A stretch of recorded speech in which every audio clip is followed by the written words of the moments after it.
তার কলসিটা ডুবিয়েছে, অমনি সানায়ের শব্দ সে শুনতে পেল।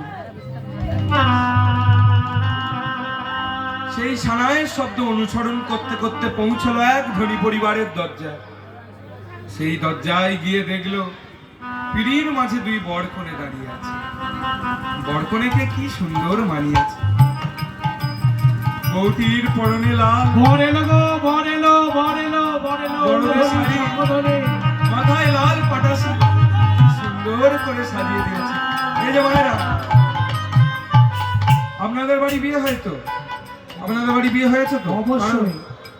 তা আপনারা বউকে কিরম ভাবে সাজিয়েছেন? ওরে বাবরে, ভালো সোনা দানা দিয়ে সাজিয়েছেন তো? লাল শাড়ি, মাথায় লাল পাটাসি ছিল, তাই সেখানেও সেরকম ভাবে সাজিয়েছে। বরকেও খুব সুন্দর করে সাজিয়ে দিয়েছে। গামি স্বামী পাঞ্জাবি পরে নানান কাজলা সোনার আভরণ দিয়ে বরকেও খুব সুন্দর বানিয়েছে। মতি নয়ন ভরে সেই মূর্তি দর্শন করছে। দর্শন করতে করতে হঠাৎ সে তার গিরিধরকে খুঁজে পেয়েছে। সবাই দেখছে যে বরকনে দাঁড়িয়ে আছে, আর মতি দেখছে তার গিরিধর দাঁড়িয়ে আছে।